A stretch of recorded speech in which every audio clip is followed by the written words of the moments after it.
Dans cette vidéo, on va démontrer le théorème spectral pour les endomorphismes auto-adjoints. Ce théorème a l'énoncé suivant.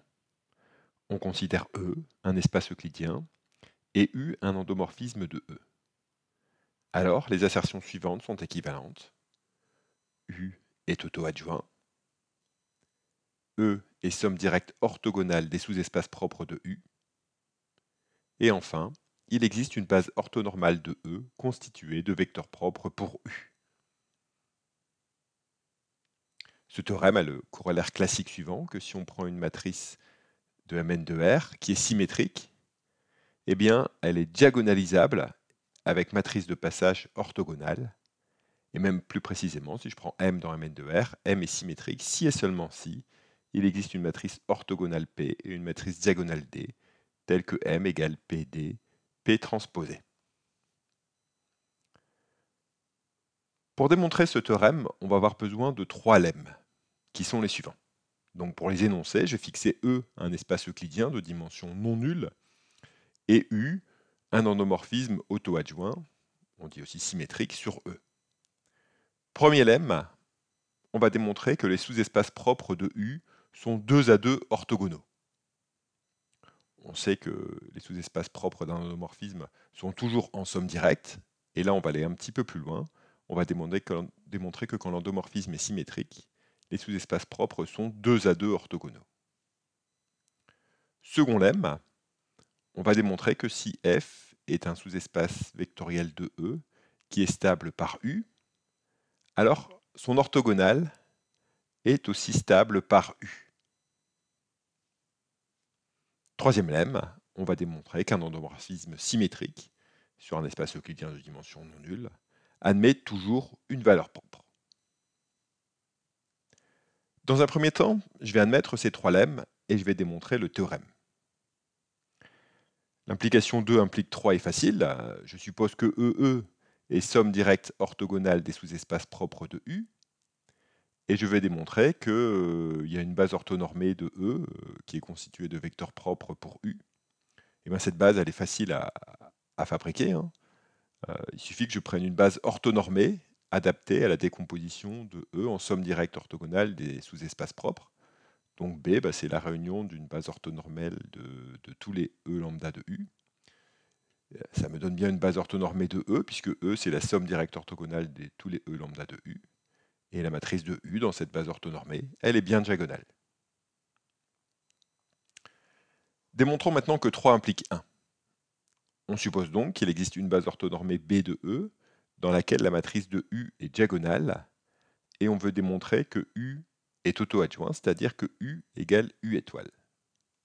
Pour ça, on va faire un raisonnement matriciel. Et pourquoi on peut faire un raisonnement matriciel? Parce que puisque la base B elle est orthonormée, je sais que la matrice de U étoile, dans cette base B, c'est la transposée de la matrice de U dans la base B.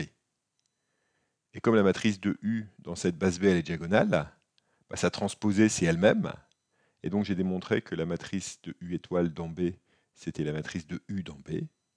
Et ça suffit pour démontrer que U égale U étoile. L'implication délicate, c'est 1 implique 2. Donc on suppose que U est auto-adjoint. Et on va poser F, la somme directe orthogonale. Ça, c'est à cause du premier lemme. On sait que les sous-espaces propres sont orthogonaux. Donc F, c'est la somme directe orthogonale de tous les sous-espaces propres de U. Et ce qu'on veut démontrer, c'est que F, c'est égal à grand E. Et bien, on va faire un raisonnement par l'absurde. On va supposer que F n'est pas égal à grand E. Eh bien, F, là, c'est un sous-espace propre de E, et il est stable par U, puisque chaque sous-espace propre est stable par U. Ça marche, quel que soit l'endomorphisme, on n'utilise pas la symétrie ici. Et donc, comme F est stable par U, là, on utilise la symétrie, le fait que U est auto-adjoint, pour dire que F orthogonal est stable par U. Maintenant, si je considère F, qu'on note aussi U, F orthogonal, c'est l'endomorphisme induit par U sur F orthogonal, eh bien F reste un endomorphisme auto-adjoint. Et maintenant, c'est le contenu du troisième lemme, je sais que tout endomorphisme auto-adjoint sur un espace vectoriel réel de dimension non nulle, et ici c'est le cas, puisque f est différent de E, f orthogonal est de dimension supérieure ou égale à 1, eh bien tout endomorphisme auto-adjoint sur un tel espace vectoriel euclidien admet toujours une valeur propre, et donc en particulier un vecteur propre non nul. Donc V, ça admet un vecteur propre E, qui est dans f orthogonal privé de 0. Mais E, si c'est un vecteur propre de V, c'est aussi un vecteur propre de U. Et donc il est dans F, puisque grand F c'était la somme directe de tous les sous-espaces propres. Et ça contredit que F intersecté avec F orthogonal, ça doit être réduit à 0. Et donc on a bien prouvé que si U est auto-adjoint, eh bien grand F, c'est la somme directe orthogonale des sous-espaces propres de U. Reste à prouver les trois lemmes maintenant. On va commencer par le lemme 1, qui dit que si je prends un honomorphisme symétrique sur un espace vectoriel euclidien, les sous-espaces propres de U sont 2 à 2 orthogonaux. Eh bien allons-y, on considère lambda et mu deux valeurs propres de U, x un élément du sous-espace propre associé à lambda, y un élément du sous-espace propre associé à mu. Et ce qu'on va démontrer, ce qu'il s'agit de démontrer, c'est que x scalaire y égale 0. Pour ça, on va utiliser que c'est des vecteurs propres, x et y, et plutôt que de calculer directement x scalaire y, on va calculer u de x scalaire y. Alors d'une part, u de x scalaire y, c'est lambda x scalaire y, puisque x est un vecteur propre pour la valeur propre lambda, c'est lambda de x scalaire y. Mais d'autre part, je vais utiliser que u est auto-adjoint pour dire que u de x scalaire y, c'est x scalaire u de y, c'est x scalaire mu de y, puisque u de y égale mu y, et c'est mu x scalaire y. Maintenant, si je compare ces deux lignes ici, par exemple en faisant la différence, j'obtiens que lambda moins mu, facteur de x scalaire y égale 0. Et ça entraîne que x scalaire y égale 0, puisque lambda est différent de mu.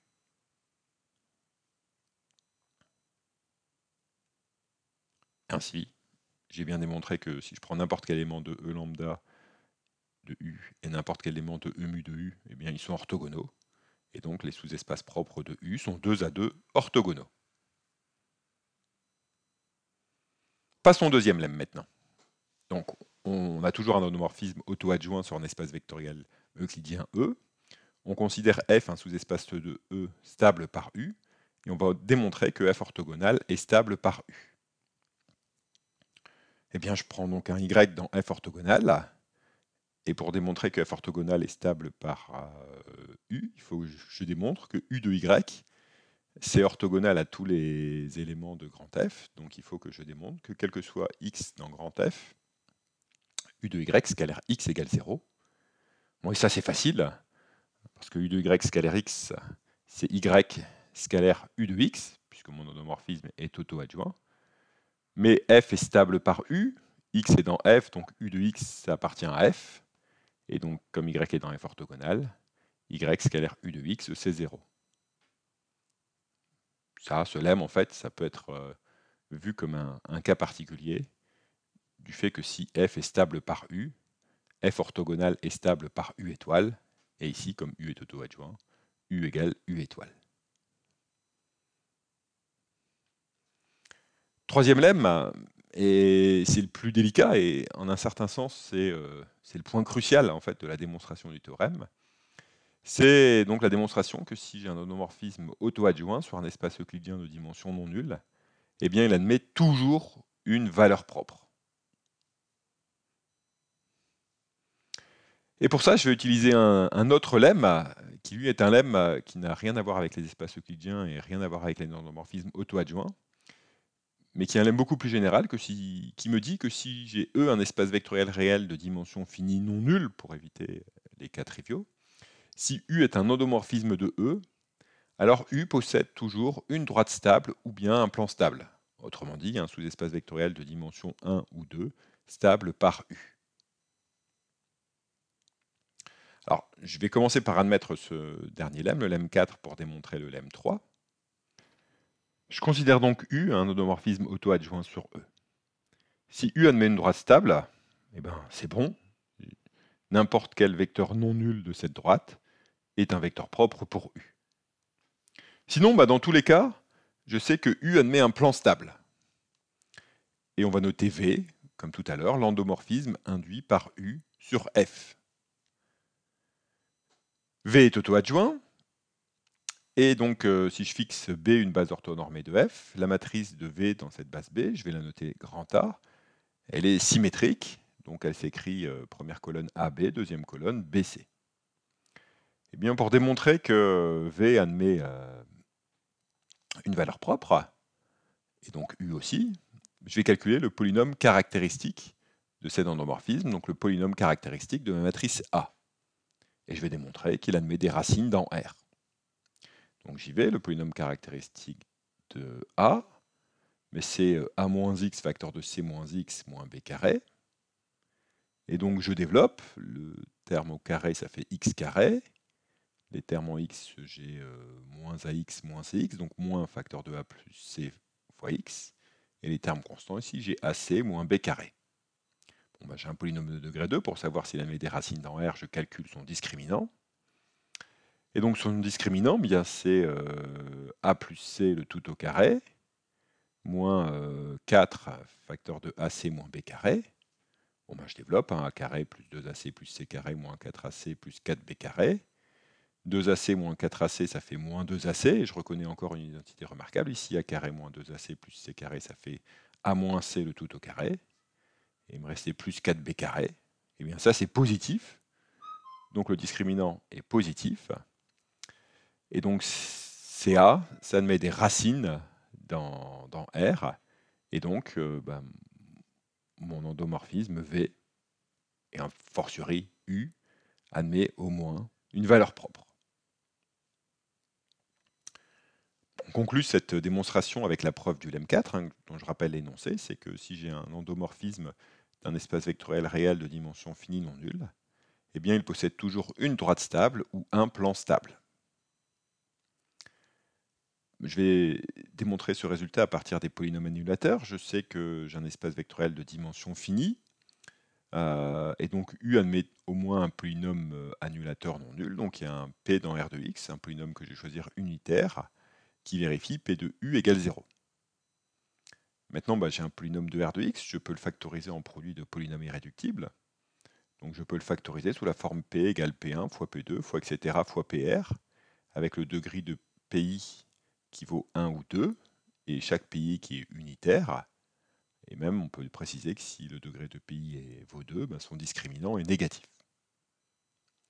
Alors, qu'est-ce que ça donne que P de U égale 0 ? Ça donne P1 fois P2 fois PR de U égale 0. Mais ça, en fait, ce que ça signifie, c'est que P1 de U composé avec P2 de U, composé, etc., avec PR de U égale 0. Et donc là, j'ai R endomorphisme. Leur composé, c'est l'endomorphisme nul. En particulier, ce n'est pas un endomorphisme injectif. Et donc, c'est pas possible ici que tous mes endomorphismes soient injectifs, puisque la composée d'endomorphisme, même de fonction injective, c'est une fonction injective. Donc ici, un des PI de U qui n'est pas injectif, par exemple P1, et je vais choisir un X dans le noyau de P1 de U privé de 0. Et là, je distingue deux cas. Le premier cas, c'est le cas où P1 de X, c'est X plus A. Alors P1 de U, c'est U plus A l'identité. P1 U de X, c'est U de X plus A de X. Et comme X est dans le noyau de P1 de U, ça fait 0. Et ça revient à dire que U de X égale moins AX. Et donc en particulier, vecte de X, c'est une droite stable par U. Deuxième cas, si P1 de X c'est de degré 2, donc ça s'écrit X carré plus AX plus B, eh bien P1 U de X, ça fait U carré X plus A U de X plus BX. Et ça doit être égal à 0, puisque X est dans le noyau de P1. Et donc ça, c'est équivalent à U carré de X égale moins AUX moins BX. Et cette fois, c'est vecte de X, U de X qui est stable par U, parce que I de X est envoyé sur U de X. Et U de x est envoyé sur U carré de x, qui est encore dans vecte de x, U de x. Bon, et ça, au stade de la démonstration, je ne sais pas si c'est de dimension 1 ou 2. U de x pourrait être lié à x. Mais bon, en fait, ce n'est pas le cas, hein, si je suppose ici que mon polynôme est irréductible sur R. Mais j'en ai pas besoin. En tout cas, ça, c'est quelque chose qui est de dimension 1 ou 2, qui est stable par U. Et ça me prouve bien que U, ça possède une droite stable ou un plan stable. Voilà, j'espère que cette vidéo vous a plu. N'hésitez pas à retrouver les autres vidéos sur notre chaîne YouTube.